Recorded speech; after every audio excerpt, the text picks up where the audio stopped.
hopefully you all had some time to rest, relax, celebrate.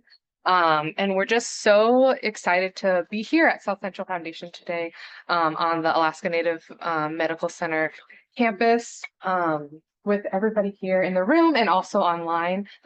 Today we're recording our meeting, so all the great things that are shared today we'll be able to share on our website as well for people who are able to attend. My name is Rianne Hunman-Keha. And I am the partnerships lead here at the All Alaska Pediatric Partnership. And I just want to give a special thank you to all those who have prepared presentations today. The extra time and energy and effort put together to share the hard work that you do and the impacts that you make and the passion that you have for your work. We all feel it and appreciate it greatly. So with that, I'd love to start us off with our welcome. This is our agenda for today, and Dr. Hirschfeld with our welcome. Well, thanks everybody for coming. It's a great turnout, and make sure you grab a sandwich on the way out. We really appreciate having A2P2 at South Central Foundation. We've been one of the original members of this organization since the beginning. I think I've been on the board now for 15 years or something. And Doug was there at the beginning. He's our executive vice president for specialty division and dental here at SCF, and he was one of the founders of the organization as well. We can't thank A2P2 enough for all that you do for kids, the Help Me Grow program, and all the things you do around governance and advocacy and all the different things A2P2 has gotten into over the years. It's just been fun to see it expand and to see the importance of this organization grow exponentially over the years. We have some really great talks, if I do say so, from the SCF folks today to talk about PEDS and what we're doing here at South Central Foundation, and just wanted to welcome everyone to the ANMC campus. And thanks everybody for coming. It's great to see everybody, and happy 2025.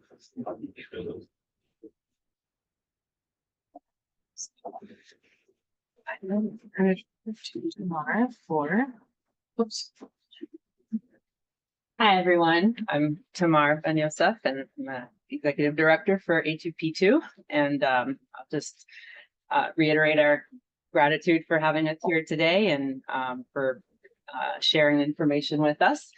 And I'm going to make a few announcements of some upcoming events and also some A2P2 related announcements. So first, Rianne, you had that slide up, so we'll just start with that. Home Visitors Alliance Summit. So A2P2 in partnership with Women, Children, Family Health at the state of Alaska in the last couple of years started working on launching a Home Visitors Alliance. And that is going really well. And we are having the annual summit online happening later this month.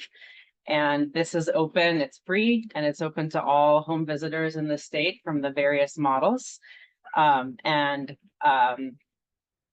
I know that we have some really good talks because I've been hearing some excitement from Rianne on the topics that we have, but just some examples: healing-centered engagement, utilizing an Indigenous 5 C's framework, practical self-care and wellness, behaviors fit anywhere, and nurturing collective hope in home visitors, women, perinatal mental health, and a list of speakers, and even a session of mindful meditative mindfulness, correct? Yeah. So if you're not registered, if you know a home visitor and this is relevant, or anyone this is relevant for, they're welcome to join. We have about 50 folks registered so far, and yeah, excited to host this again, and it's one of our favorite projects to work on these days. Next partnership meeting is in February in Juneau. So A2P2 goes to Juneau every year for legislative visits, and we combine it with the partnership meeting that'll take place at the Department of Health. So excited to hear some updates from there as well. And then just FYI, later this month as well, January 29th to 30th is the Alpha Alaska Health Summit, Public Health Summit.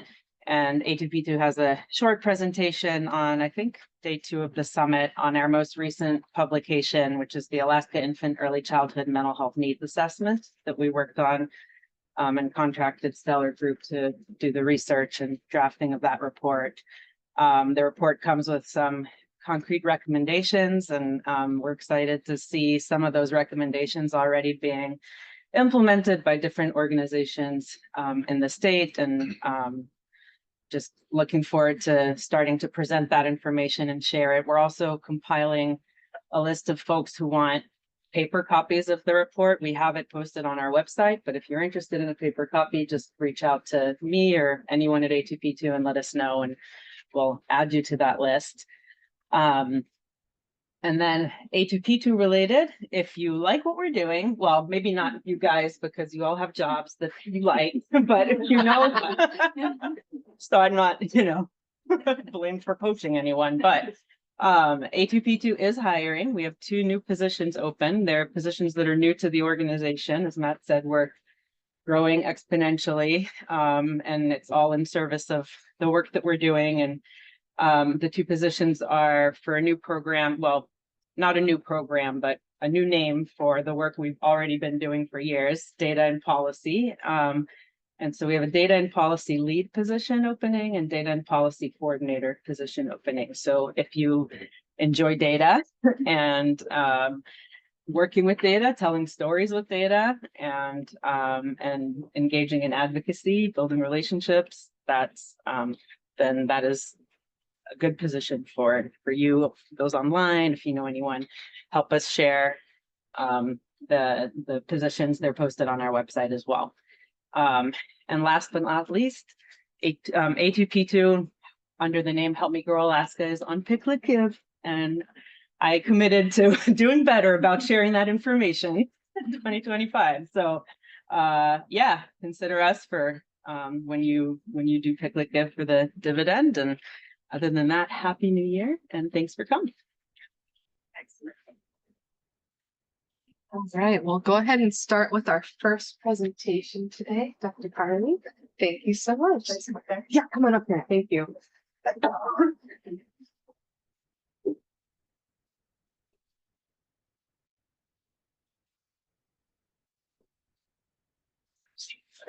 Don't stand for my voice gets first, please. Hi, good afternoon. My name is Carly Byrne. I'm a pediatric clinical nurse specialist at the Alaska Native Medical Center, and I help cover the inpatient pediatric unit. And today I'm going to talk with you about an exciting project that we have going on in our unit that will ultimately, in some ways, maybe impact some of you. So if you're not familiar with our unit, we are what I would call a mixed specialty unit. We have a 12-bed level 2 NICU, and then 19 beds that can be adjusted to care for pediatric acute care and PICU patients. The way the unit is laid out, it allows us to kind of move and shift so we can take care of more pediatric PICU patients versus PICU patients or vice versa. Our staffing currently right now is on a little bit on the younger side.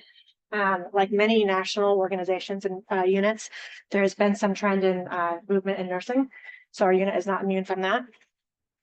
We've had a higher reliance on travel nurses in the last year. Again, not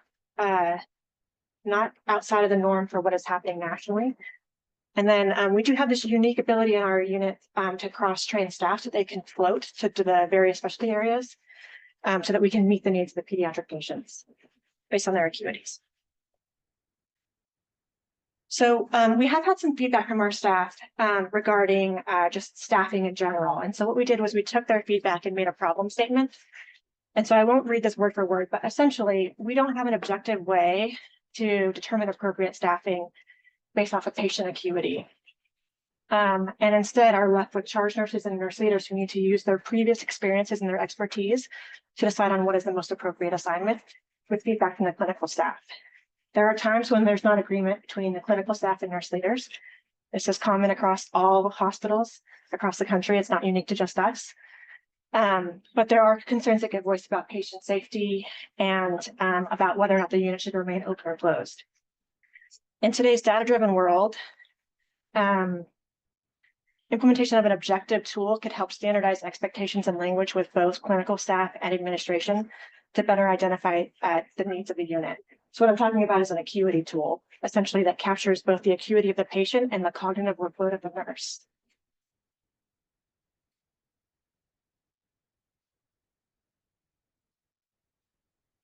Thanks.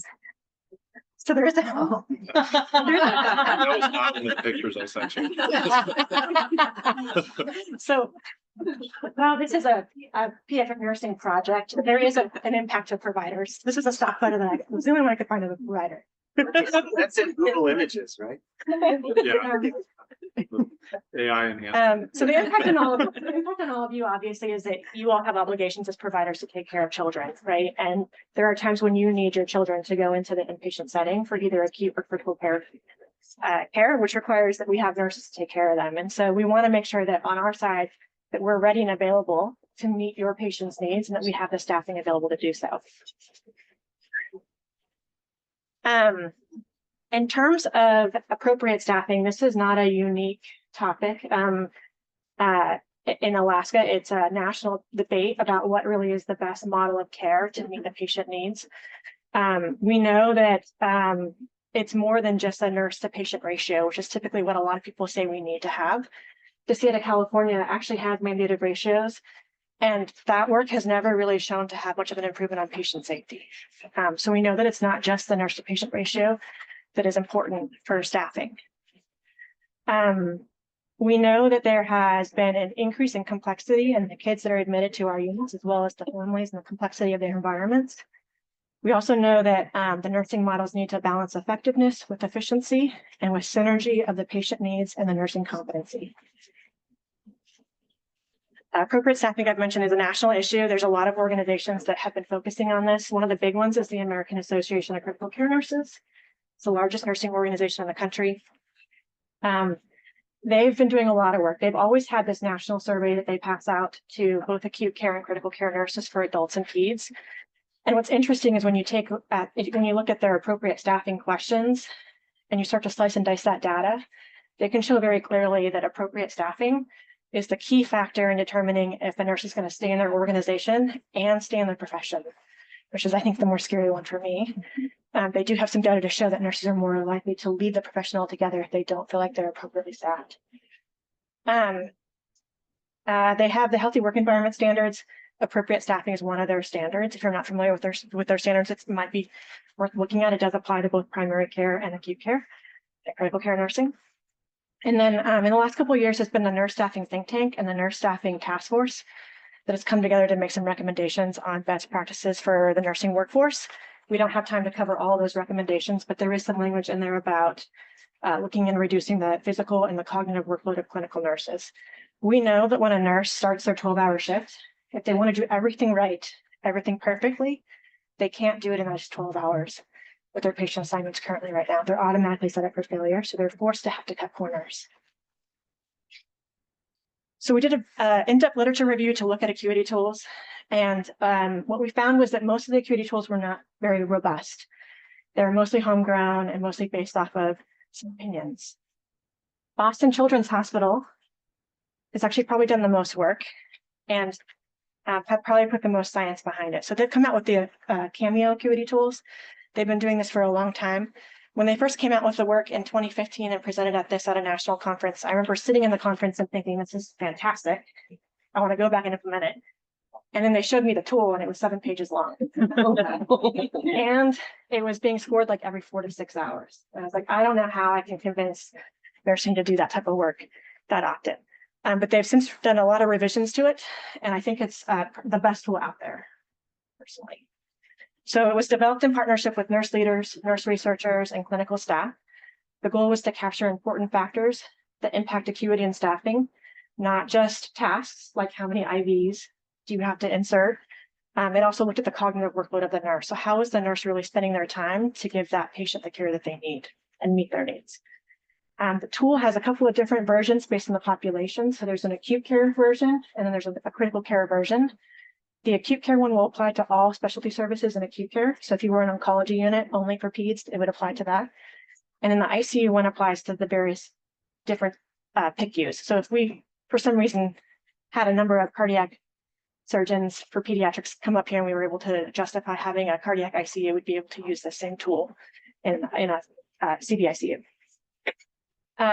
When Boston did their initial work with this tool, they found in their own hospital alone that every single unit needed additional FTEs. For some, it was just half an FTE. one unit needed 24 FTEs when they looked at it.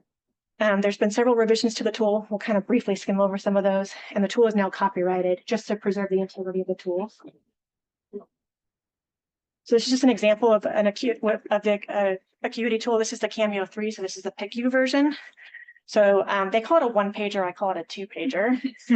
The first page on the left is where the nursing will do all their scoring, and they score based on these major categories here. But what you'll notice is that there's some things in here about monitoring and medications, but there's also some things down here that capture the time that it takes for a nurse to do teaching and discharge planning, as well as professional and environmental management. That's stuff like going to a committee meeting, looking at quality data, filling out a patient safety incident report, stuff like that.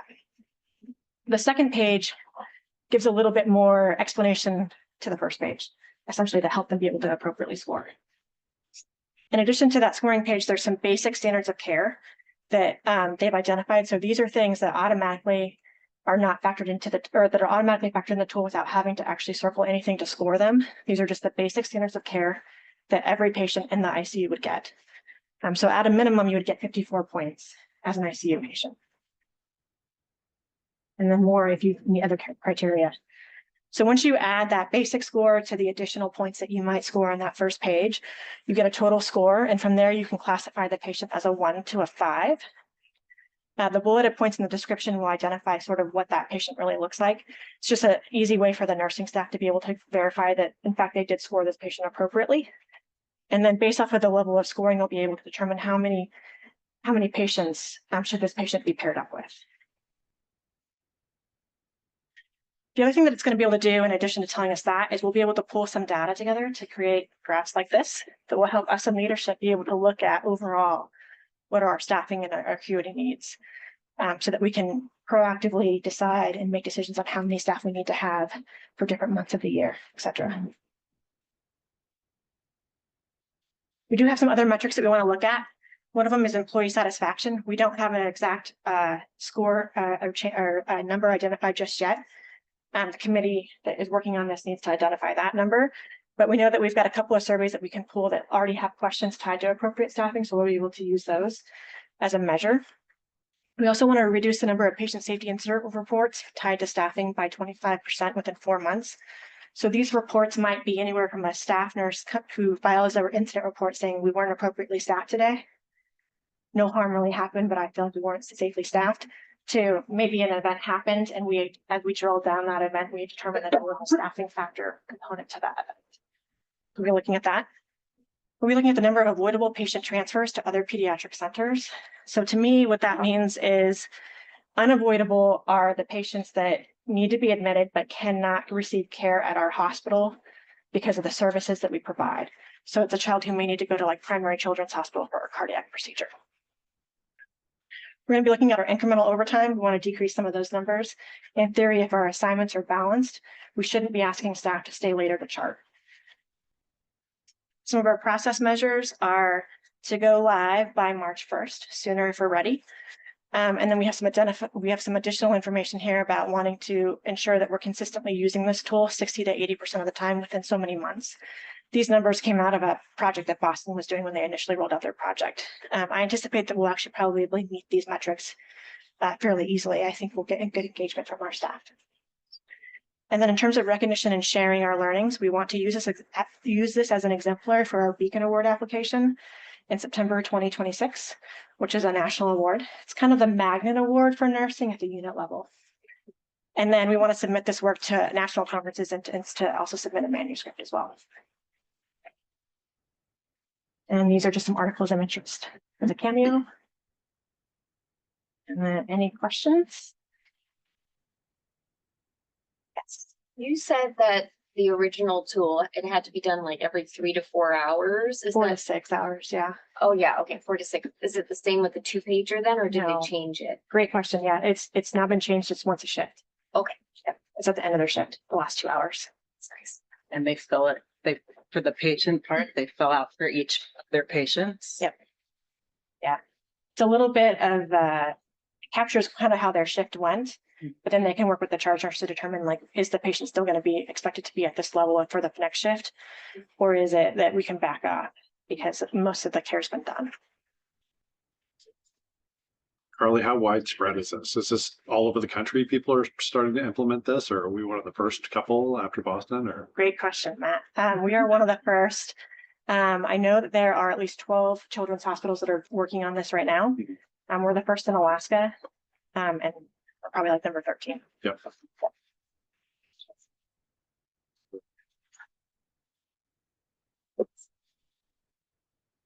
Anything you need that we can support you on? I don't think so.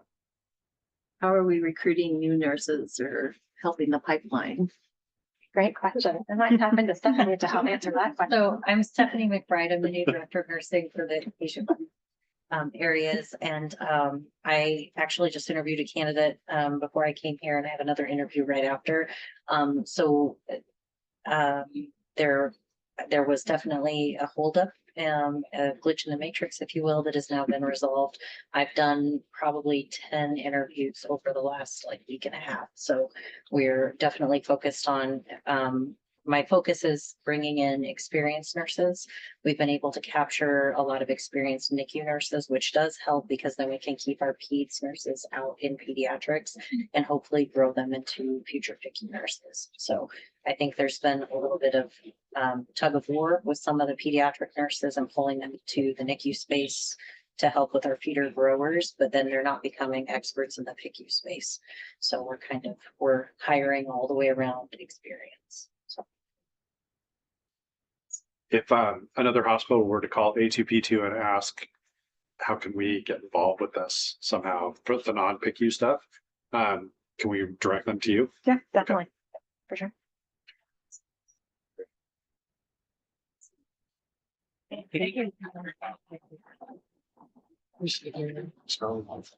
right, next you have Ted. Just check my clicker. Okay. Cool. All right. Hello, everyone. All right, there you go. So my name's Ted Madsen. I'm a policy analyst working in government affairs here at South Central Foundation. And I'm going to give you a little bit of a preview or an overview of the advocacy that we engage in, the analysis that we do here for a host of government areas, and hopefully give you a few ideas about what you could do in the future as you advocate on various pediatric issues across not just Anchorage and Alaska, but also across the country. So, all right, with that, just a little bit of background. I have been here at South Central Foundation for about 4 years now. Actually, I will have, today's the 3rd, 5 days from now will be 4 years that I got the word that I got the job. So before that, I worked for 11 years for the Alaska State Legislature for 2 separate representatives, Representative Max Gurenberg and his successor in office, Representative Ivy Stallholz. I was the Health and Social Services Committee aide for the State House for a few years, and it's actually how I met Matt and Tamar. It was great to meet them and to work with them as A2P2 was presenting before the Health and Social Services Committee. And then that led me here doing health policy analysis. So with that, there you go. Okay, I'll just use the arrows.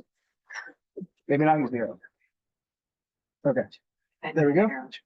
All right. So this is the mission and vision of South Central Foundation, and this kind of really sets the parameters for our work. And so you'll notice that it's physical, mental, emotional, and spiritual wellness. And so those really run the gamut of all areas of healthcare policy, whether it's dental, whether it's behavioral and mental health, whether it is applied behavioral analysis and autism services, pediatrics, adult, elder care, the whole range of healthcare areas. And oops, where's the back button? Okay. One more. There we go. And the mission, I want to go into the mission for just a second because this informs how we talk to legislative leaders, to government officials, to those that we need to bring advocacy issues in front of. And that is we're not serving, we're not doing something for, we're partnering with, we're working together with the folks that utilize this NUCA system of care. And it's one of the things about advocacy is that the language that you use matters in so many different ways. And the language that we use is primarily driven from the mission that South Central Foundation leadership has adopted over the years. So let's see here. There we go. So every year, for the past few years, we've been working on setting annual policy and advocacy priorities. And these guide the work for government affairs for the coming year.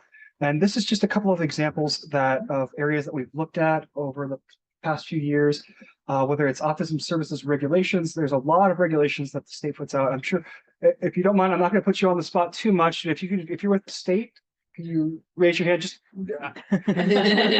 so regulations are great. They help to implement the laws that the legislature passes, and they're incredibly important.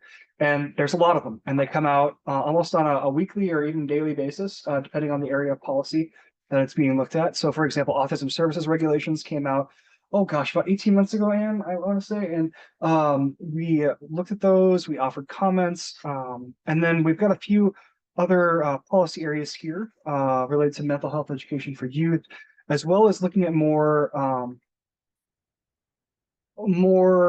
sort of not one-off issues, that's not the right way to describe it, but sort of breaking news type issues that are unforeseen. For example, the Department of Justice's report on youth mental health services across the state. And so that is one thing that we followed for these past 2 years. So we advocate at all levels of government, from the local level to the federal level.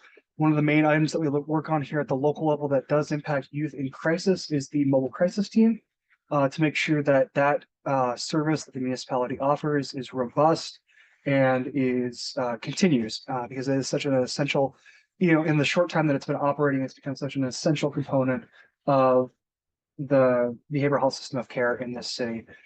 We also look at legislative committees, whether it's, as I mentioned before, the Health and Social Services Committee, executive branch departments such as the Department of Health, Department of Family and Community Services, regulatory agencies especially at the federal level, such as Center for Medicare and Medicaid Services. And if you need me to slow down, that's just fine, because I've had a lot of coffee so far. So we also look at sort of the main sort of mechanisms. We've got legislation, regulations, as I've already talked about, and we've also got budgets. Budget documents. The state of Alaska's budget just came out. Proposed budget just came out in middle of December. Legislature will be convening on, I think it's January 21st, the day after Martin Luther King Day, and the legislature will hit the ground running with budgetary analysis across, I want to say, like 14 different budget subcommittees. So they hit the ground running. So I'm going to talk a little bit about how you can advocate. I know there's a number of folks in here who work with policymakers in one way or another. And so, you're looking at why you want to advocate. What is the outcome that you're seeking? Is it an issue that is already at the front of policymakers' minds, or is it a new one that you're trying to bring to them? So you can advocate either on a particular bill, House Bill 172 from a few years ago, that established the crisis now system of care in the state of Alaska in statute and law. And I'll come back to that in just a little bit. You can inform and educate legislators on an issue or topic. For example, how A2P2 came before the test committee a few years back. And then, sharing data and policy lead. The data can tell a story, almost like nothing else can. You've got those indicators on a regional geographic basis. You can say, this indicator will lead to, or may lead to, gotta keep things, correct. This indicator may lead to this outcome 4 years from now. And so you need to be preparing for this outcome right now. Telling stories, honestly, it's kind of interesting to try and figure out which way you can best influence a policymaker.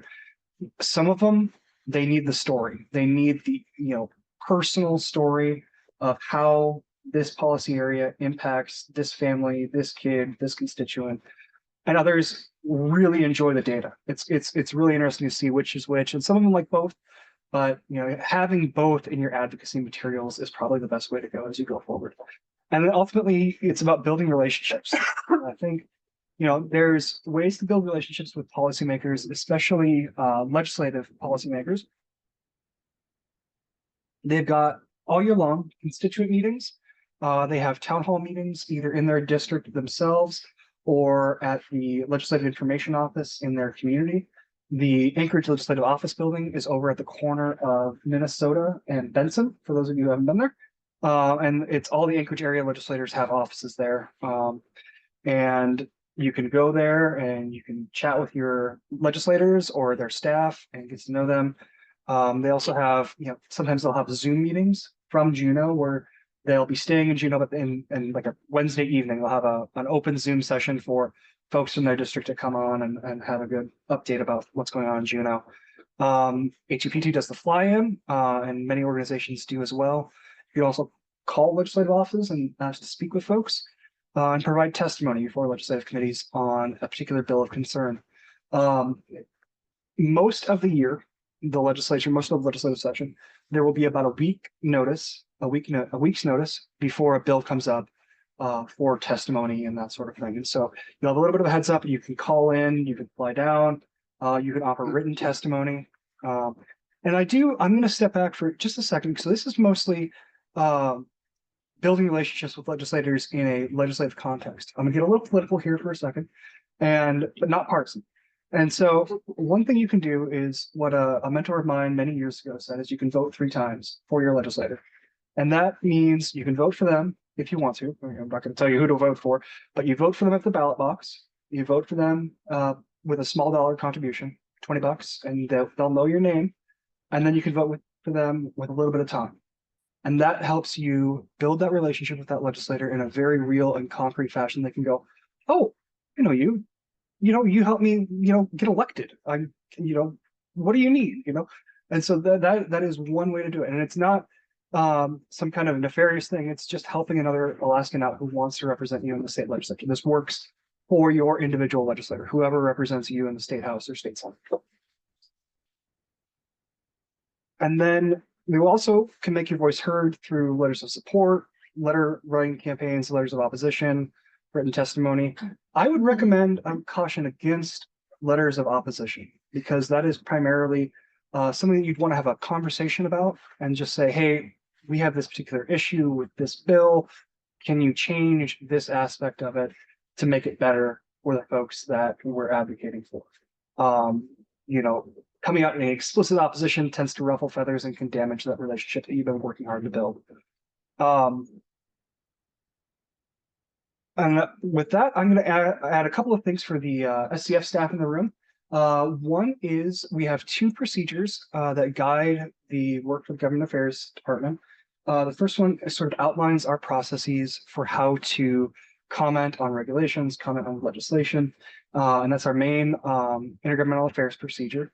And that spells out how we go to subject matter experts on various issues, and as well as our review process, getting all the input that we need to offer really good comments for regulations and that item. The second one is the policymaker interaction procedure, which is the ways in which our department can support SCF staff and help to guide SCF staff as they work with policymakers of one form or another. I also just wanted to give a shout out. I was going to do it during regulations, but so legislation gets passed, it becomes law. It gets implemented through regulations. I mentioned House Bill 172, which set up the Crisis Now system of care. And then regulations from the Department of Health and Department of Family and Community Services are implementing that legislation right now. One of the most recent regulatory projects we worked on was looking at regulations that came out from the Department of Family and Community Services, which described how new crisis facilities could become what's called designated and take involuntary holds, involuntary commitments. I just want to give a shout out to the Department of Family and Community Services because they were very well done, very well done regulations. And it was great to see. They really did a really great job on that. So with that, I hope I haven't taken too much time and I'd be happy to answer any questions if I can.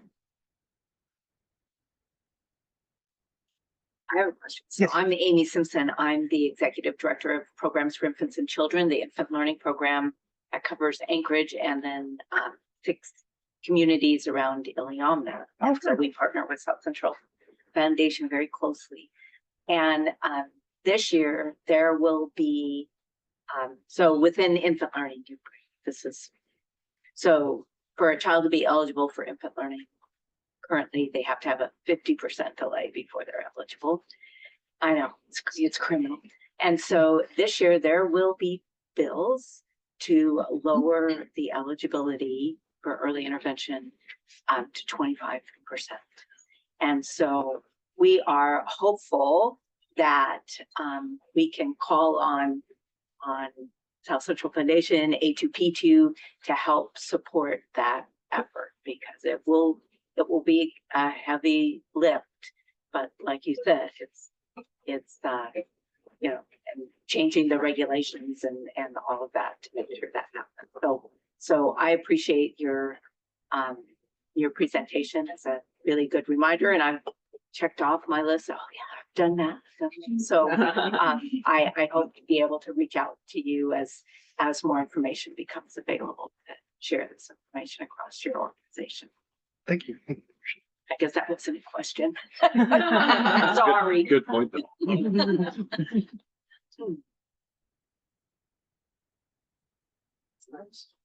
Well, thank you. And again, love a round of applause for the.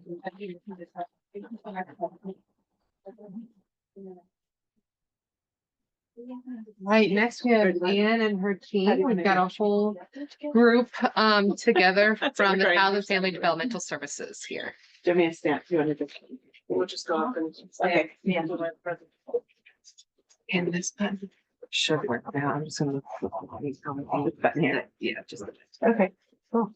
Well, I'm not gonna be up for that one, but I get the privilege of introducing our group. So we're from Child and Family Developmental Services, and each of us from our different kind of areas of focus are gonna talk a little bit about what is new in what we're doing, I think is the main focus of this. I'll introduce people. So for our agenda today, we're going to talk about what services we provide, our pediatric therapies, which include speech, occupational, and physical therapy, as well as our ABA, Applied Behavior Analysis services, outpatient and inpatient. And I was going to talk about that. We've really stepped up in that area this last year. Our developmental behavioral pediatrics kind of portion of our group. We've also had child life specialists kind of move over from their area to join our team, still based in the hospital. We're going to talk about that today. And then Jessica's going to end on a project that she's leading on called Learn the Signs. So this is just what we wanted to do, a little overview of what we offer across the board. So we have the developmental behavioral pediatrics portion of our group. We have our team that works on birth to 3, NICU follow-up. We do really what we talked about last year, an interdisciplinary diagnostic clinic approach, which is pretty exciting. Neuropsychology testing, the pediatric therapies that I talked about.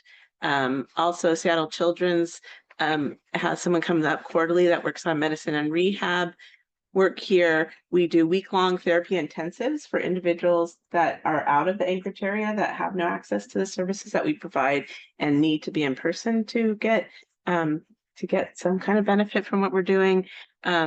In-person and virtual work that we do, and the child life services. That's what we're going to talk about. So I think that makes me hand it up to Molly Rutledge, who is one of our therapy supervisors. And we're sharing notes. Yeah, I have acronyms that I'm not going to remember. Okay, I just Get this next button. Okay. Great. So as Anne mentioned, we offer pediatric therapies, both inpatient and outpatient. Our outpatient, we have occupational therapy, physical therapy, speech language pathology. And within that, we offer feeding therapy, which could be sensory, but it could also be dysphagia or trouble swallowing. We also offer an episodic model of care, which basically allows a break for families after so many sessions, and then they can return to care if they desire. And then we also offer in-person and VTC. So it's really, I find that really exciting for us because we're able to do a really nice reach throughout the state, providing our therapy services. And we even do feeding therapy that way. It's pretty amazing. So. All right, and then inpatient. So this is where a lot of our growth has also been. We've increased, I know Amy, you're going to be excited about this. We've increased our NICU services now to provide OT, PT, and SLP. It was just SLP for pretty long time, and some PT kind of sporadically, but now we're pretty solid with those 3 disciplines. We also were, with the help of my team over here, Carly and Stephanie, we were able to offer our OTs and PTs some enhanced burn training this year. They got one training from the American Burn Association and one from Harborview that came up. So just really want to thank my nurse leaders because they include us when they can, and we really appreciate that. Especially we've had high admissions in that area this year.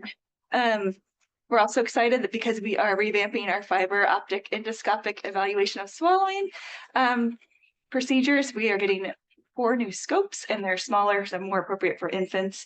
And that's a nice swallow procedure that we can do at the bedside to really look at anatomy. We do modified barium swallow studies in radiology, but those are a little bit more not as anatomical, if you will. So we're really excited about that. I have to thank my leadership for supporting that as well.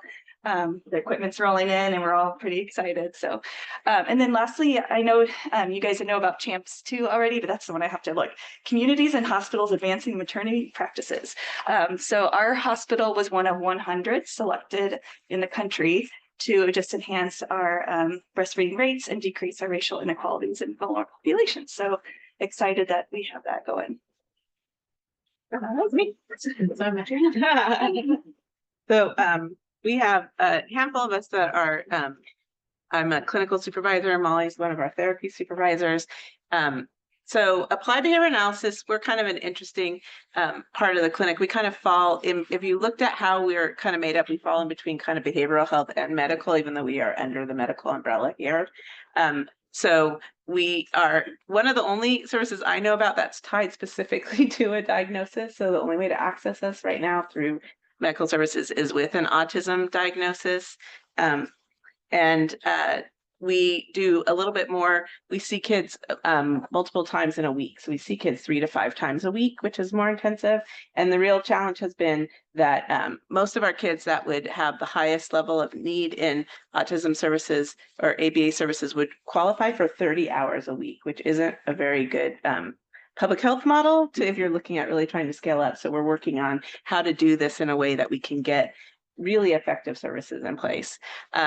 So our services focus on kind of communication challenges, social skills, all the things that allow someone to kind of access their community in their life. We also have the flexibility to deliver services in the clinic or in the school or in the home. And we've even gone over to the daycare on campus before. We've had some of your staff join families, and we have kind of an open door thing. The picture I want to draw for you today is the biggest change we made was probably about last January, and we stopped doing kind of a one-on-one therapy model in a room with a child, and we rolled out kind of a preschool model where we have all the kids in. They still have the one-to-one therapy, but they're in this kind of more enriching environment. They do rotations, they do circle time, they do all these things working on their individual goals, and that has really just been the biggest change in the time. I've been here about 2 years. But our staff has we've increased our staff numbers really well. Everyone's been a lot happier. We're seeing a lot more kids. We're having more kids not showing up for services on a regular basis, all of it. So we made the decision at that time to focus on our younger kids. We had our diagnostic team diagnosing kids, and there's not very many services available, even in Anchorage, unfortunately. And so we focused on the 5 and under. Now we're doing ages 7 and under. As kind of a first phase to just get something that was really solid and effective for kids, as the plan is to keep moving up in those services. But to start with, we've done that. So I'd say last January is when our model really took off. And since then, we've just been seeing that. The way services play out is you have a board certified behavior analyst, which can be a master's or a doctoral level practitioner, and then we have technicians that we train, but they actually get certified as well. And so we're able to really expand our reach in those intensive hours. So the analyst does the assessment and kind of oversight and can actually bill for 5 to 10% of the time overlap. So there's intentional overlap, and the technicians are there on the regular basis to do that solid service. We do the direct service, and then we also do parent training alongside of that. And we have an open door. Parents all sign in. They know parents are all welcome into our sessions. We kind of keep that going so the kids, when they move out onto school, they're in those other environments. They're not thrown by those dynamics, although we completely individualize if a kid needs one-on-one for a period or something. We give them whatever service they need to be successful. And then on a very small level, because it's mainly just me right now, we do some virtual and parent training for our more remote people because there is really almost zero access to ABA services across the state. So this is, we kind of did like a phased approach and thinking about it to kind of break it out. We also have a very green team. So both of my analysts are in their first, and our analysts are in their first kind of job experience with that, although we're getting some more experience here pretty soon. So we're doing the 7 and under, and we are open. And if a kid is coming in from out of the area and have needs for behavior analysis to see our other therapists, if I have any availability in my schedule, I will go see them as well. And then we launch that into an enhanced parent training model that I do actually in conjunction with University of Kansas had a great model that they're working with us and shared with us across the board. So it involves some online training for families, and then I can actually observe them doing the work directly with their children. And then complex cases. If a child is getting psychotropic medication and they have no access to any kind of behavioral services and they have the autism diagnosis or not sometimes, then I'll try to consult on those cases, because not having behavioral with medication is super uncomfortable, right, in our clinic. So for what we do, so we're doing that. The next phase, and it's kind of resource specific, but we really want to, but we'll be rolling this out actually in the next couple of months, but really hitting more ages with specifically toileting, sleeping, and feeding. Our group already does a lot of work around feeding, but again, being available for that behavioral part of the approach. And then toileting, by next summer, our goal hopefully is that even those kids that are older and are still having to wear diapers or things, trying to do some more intensive work around that. And then sleep, which comes up with those others. And then the phase 3 obviously is the whole goal is to serve kids up to 18.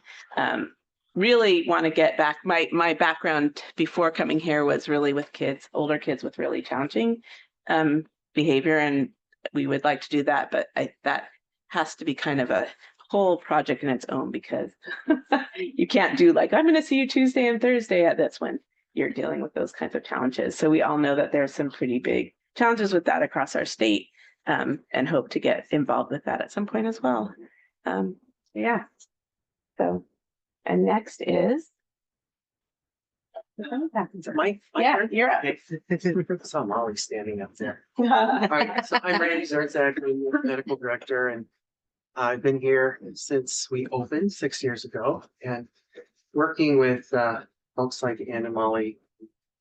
Jessica has been just a joy of my professional life.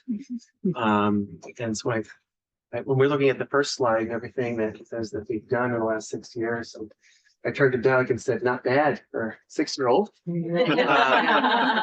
First grade, got the bow tie, ready to go.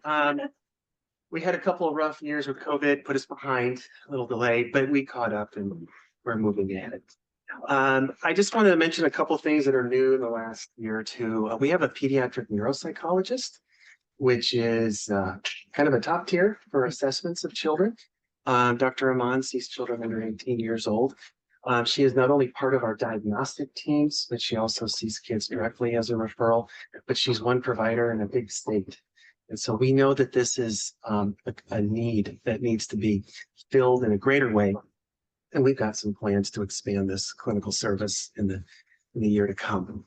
I wanted to mention that Dr. Lazenby, my partner, and I are now fully in a cycle with about 11 days a year. We travel with a clinic that's sponsored by the state of Alaska to rural hub cities to see children with developmental and behavioral needs closer to where they live. This past year, we've spent time in the Southeast, Ketchikan, Sitka, Juneau. We've been up to Fairbanks already, and we've got trips this spring planned to Nome and back to Fairbanks again. Lots of kids in the interior to see, and I think Godspeed maybe. So those are also a joy to participate in. And I know that families who have some challenging circumstances with their kids, if they don't have to get on airplanes that make multiple stops en route to Anchorage and spend days here on campus, they are so grateful for that. And so it's a joy to provide the service as close to home as possible when it is possible. Lastly, I just wanted to throw a little hat tip out there to the TAVI grant, traumatic acquired brain injury. We have a little participation in that grant on the pediatric side with a couple of the individuals being housed in our clinic. I just want to throw it out there for awareness. We are not yet, of course, taking referrals for assessment treatment of children with TAVI, but this will be part of an ongoing grant and a bigger project with more important news to come in the year. So stay tuned for a future into meeting near you. All right, that's it. I want to say for the diagnostic side. Thanks. So I'm going to talk a little bit about our certified child life specialists programs that we have. I'm not a certified child life specialist. I'm a speech pathologist, but we do have this service that we offer. And for those who aren't familiar, certified child life specialists help families and children cope with whatever situation is going on. Currently, the focus is really on inpatient. When the kids are admitted, helping the children cope through whatever the procedures are, helping the family understand, coming down to the child's level so that it's not all medical speak. So we have that currently. There's also, I believe 2 openings. So I'm going to put a plug for if anybody knows any certified child life specialists. We would love to expand this. I know they pulled in a lot of directions, and we try to cover like the ER, fast track, radiology for whatever procedures the kiddos might be going through. So we would love to be able to staff that more so, but hopefully soon. Let's see.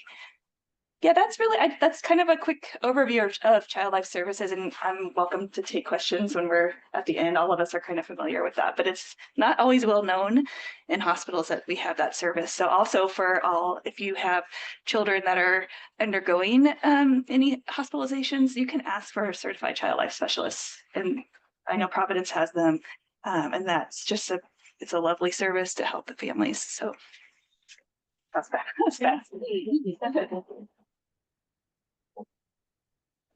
And I get to be the last person in the group. My name is Jessica Davis. I am the operations manager at Child and Family Developmental Services, and I am also the tribal ambassador for Learn the Signs, Act Early for the state of Alaska. And so I wanted to introduce myself as that tribal ambassador. The Act Early program is the CDC sponsored early development monitoring for parents and families for kids 0 to 5. And as a representative, I wanted to kind of put myself out there for everyone. So Carmen is still the regular state ambassador, but I am the tribal representative. I'm Alaska Native. I'm Yupik descent. And so a lot of the work that I've been doing is connecting with our partners here at South Central Foundation and throughout the state to make more culturally significant changes to the CDC materials. So if you have any suggestions or ideas, come connect with me. I've got my contact information and just wanted to put myself out there for you. Heard great things from Carmen about working with you. Yeah, thank you. Jessica, aren't you one of the only tribal ambassadors? I'm one of 2 in the United States. Yeah, the other one is in New Mexico. Just want to make sure everyone knew. Yes, yes, one of 2. And if you guys have any questions for the whole team, we're open to questions. Yeah. I have a quick question. You mentioned the pediatric outreach clinics. I work for the state, and oftentimes I'm talking to school district who are looking for assistance, looking for help. And do you have already a place where you promote or say this is where we're heading next? This is how we could tie people in. We have a loose idea Okay. of the future year, but it's just based on where we haven't been the previous year. Mhm. The portal of referral is through the state now. Okay. And so if people approach, we kind of point them in that direction. Mhm. And then the referrals are taken, they're processed, and they're scheduled. But referrals come from early intervention programs around the state. They come from community primary care providers and usually from schools. But if it's a school, we do like ask them to work through a primary care provider to get that referral so that there's a landing place for the report of the visit with recommendations that follow. But often what we'll do is we'll wait for referrals because I kind of collaborate with the state. And when we get to a certain critical number that's in a community, then we try to set up a visit. That makes sense. Do you guys have any kind of more for a layperson at a school district or a layperson guidance on like, here's steps that we would recommend you to do? Yes, Haley Bryant. I don't know if you know Haley over at the state. She has a flyer and information that is emailed out to folks all around the state that talks about the clinic and how to refer. Okay. We're also updating our website, so hold tight. I believe that Help Me Grow Alaska is also a resource for getting information on the clinics. That's helpful. That's great. Hey, thank you so much. All right, our next is Dr. Amy Schumacher.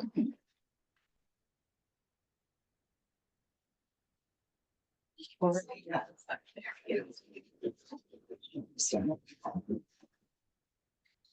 right, so I am Amy Schumacher. I'm a medical director in specialty pediatrics.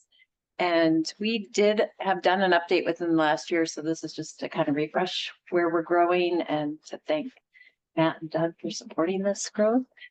And my team, I've got a great team and we're just trying to kind of keep up.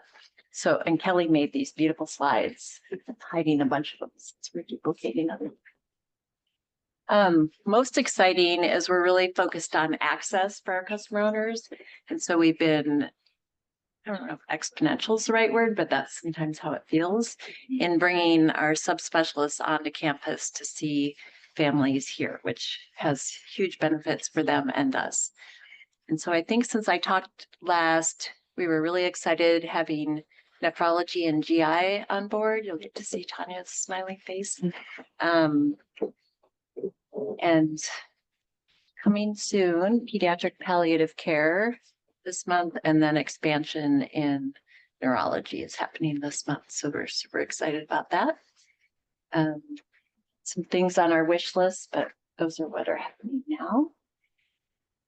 One of my main goals today was just to give you the faces of the nurses that you'd be contacting if you have referrals coming in and kind of highlight how we've been doing on our access. So Maria oversees pediatric surgery, hemonc, genetics, and infectious disease. She's pretty busy. I guess I'd highlight that we're getting families in really quickly for everything except genetics. And I think that's a statewide challenge, and we're working on increasing their time. So hopefully to cut down on that. Plus we have genetic counselor that's available basically same day. So that's exciting. Tracy Wright works with pulmonology, rheumatology, and neurology. So as I mentioned, we're bringing on full-time neurology this month. So that will really help with a wait list that's pretty good compared to the nationwide wait list. And then on our wish list is to get some more days of pulmonology and rheumatology. And then Tanya, here in person, has taken on a couple of our newer subspecialties in GI and nephrology, and so that has drastically cut wait times for families. Just excited about this. And then our final team is the endocrine team that also works with adolescent medicine. So this group has expanded greatly, and we have Dr. Bracamones and Dr. Salahi working, doing just like what Randy was talking about, satellite clinic visits. And this is our first delving into seeing families outside of our system too. So doing some work with some private patients and trying to partner with the state on increasing access to all children in Alaska. That's been exciting. That's happening right now in Fairbanks and in the Valley. So for people within our system, I just highlight that we do have Tiger text roles. I can forward the phone number that goes along with these. One big thing we're trying to do with our regional care teams, we've got Josh and Derek here today, is allow pre-visit planning, so either by video or phone consult, so that when families are coming to town, we've got a better idea of their needs rather than scrambling once they're here to address what's going on. So those are some ways to reach us, and these slides will be available. And then this just might be a little more streamlined way to know who you can call directly. The Tiger Text general phone numbers and Tiger Text kind of go to one person covering that day, and then we direct folks the right way. So that's is anything else happening that I'm forgetting? We've got ideas. When is the palliative care gonna be online? Starting next month. And our vision is to have some afternoon time to go over to the hospital and see those families, knowing that following them both in the hospital, in our clinic, and then when they're home statewide is going to be really important for those families. And also with a focus on quality of life, not just end of life. We're really excited about that. I think there's a lot of value added. Yeah. Huge.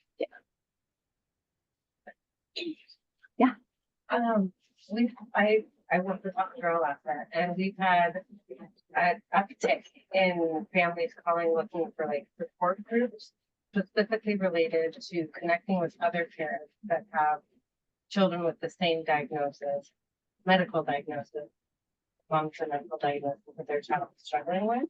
Is that something that they have internally that's just known? Do you connect patients?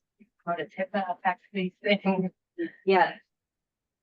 I open that to anyone in the room. I would say we might refer people to you. But also look online for support so that when both families are mutually agreeing to it. But we do encourage people to explore that.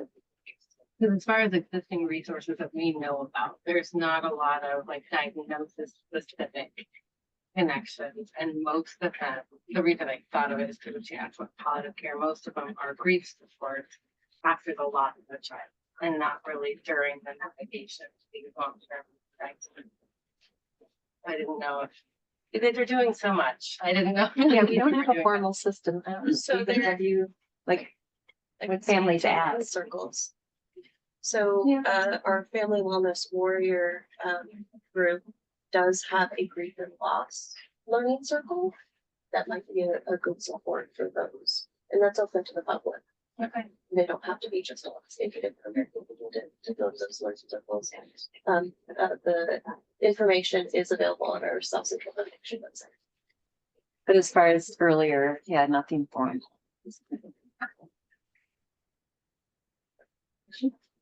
Comment? I have a forward-looking question for you and maybe the room. So, everybody in medicine is just salivating at the idea that AI is gonna capture language and create notes and decrease the burden for clinical people to be stuck in their computers taking notes and so forth. That's one of the great hopes for AI that seems to be kind of happening. But the other thing that the AI circles are buzzing about is actually this sort of complicated, small volume, deep dive diagnostic work. And so for a generalist pediatrician such as yourself, who interacts with all these subspecialists and so forth, AI seems to hold a lot of hope for all the information on this child and family is in this computer, and AI will help feed you back workups and tests and diagnostic work that normally would be a connection to Salt Lake or Seattle Children's to one of these subspecialists to help you do, but AI is gonna help you do this. Yes, no, Yeah. maybe, are you in conversations on that? So that's And this is sort of, in a place like Alaska, as opposed to New York City, this application of AI, not just for children, but for all kind of difficult diagnostic workup for really complicated people where there aren't just tons of specialists sitting at your elbow all the time. Potentially a great application of AI, but we don't know how this is going to play out yet. Any thoughts? There's been dabbling. David had a patient the other day that I was like, what are you doing there? Well, I think AI as a diagnostic tool is already coming in, and there's just one thing out there is Open Evidence, which is an AI umbrella over PubMed that can help with literature review and with differentials. I see it more as a conversation with a very well-educated resident rather than using it as a tool that gives me answers. I think there is so much potential for time saving and error avoidance by allowing the chart review portion of our work, which in specialty peds, a lot of what we do is hop through many different medical records across the state to aggregate information so that when we see a kid, we have the full picture. The challenge there is that we don't have the power to open up our system to an AI platform that can analyze the data and return results to us. So I think that's the question for the state and for administrative support is how can we use the data that we do have across different medical records to inform our practice. So I think that's great. And again, I don't want to hijack the meeting, but I do think for your next meeting or a meeting in the not too distant future, this might be an interesting thing for some ping pong of, because this is not going to happen in a controlled way through academia to practice of medicine. The world is too open now. And the other thing is, what you just described is beautiful, and that's going to be a big application. We need to help sort it out. And it is already starting to happen. But the other thing is it's going to go straight to the family. And they're going to have access to things that are helpful and unhelpful. Probably both. We're gonna have another. And we have to figure out. What's that? WebMD 2.0 is coming towards us. Oh, exactly right. Yeah. And I mean, we could be afraid of this, or we could embrace this as this amazing, which is what I think. But it's going to take all of our staff and people and policymakers and so forth to wrestle with. And it's not 10 years from now. It's evolution. The third evolution of AI has only been around for like 5 months, but it is a whole different capability, and it's going to be straight to everybody's desktops in relatively short order. So from the state side, we are looking at DFCS. We are already looking and investigating, but we also have a lot of hoops to jump through. Love bureaucracy in government. And but we've been given a lot of freedom to explore different applications. And from a case management perspective, we're looking at these cross platforms. How are we able to aggregate that data and also identify all the different words so that when we pull the information together, whether it's for a court process, whether it's for their diagnostics, whether it's for the medical field, whatever, it's accurate, right? Versus us cracking open the file, blowing up the dust and, dragging the typewriter around. So we are actually pursuing that, but that's just my department, health's on a different area, all the different departments, different areas. And then what does that state policy look like that covers all of us? But we are actively pursuing it. We're looking at several platforms right now.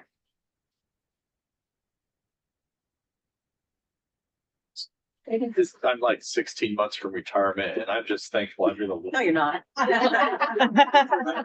just think I'm gonna walk out the door as AI explodes modern medicine.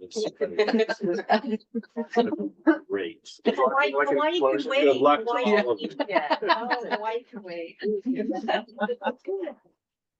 Thanks. I just think it's and as you all think about agenda topics and stuff, I just think this is going to happen to us, and we ought to be doing a lot of thinking and talking to each other and so forth.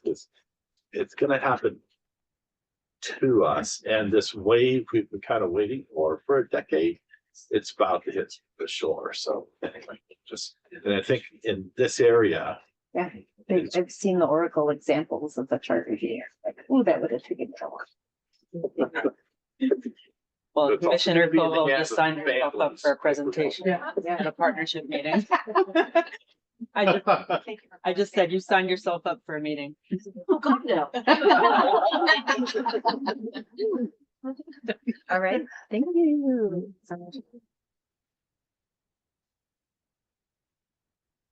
Well, thank you everyone for all the wonderful conversation, presentations, thinking options. Dr. Avey, that's such a good space to bring this up. That's why we have these meetings, right? Is to bring up those ideas that like are kind of pestering in the back of your brain. This is where everybody can go back now, just like Commissioner Koval says, we're having this conversation in our office. Now we can all start having these conversations and bring it back together.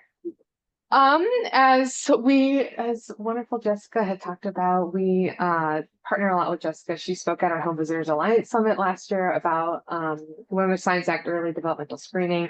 And her words were very impactful along with Carmen's. And some of the work that we do at Help Me Grow is we actually have some of the books that have the Learn the Science Act Early has 3 different books.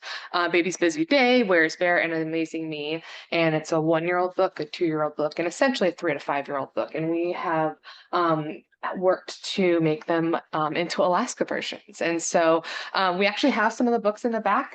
There's some for you to take. You can also order them for your clinics and your offices and give them away. They're all free.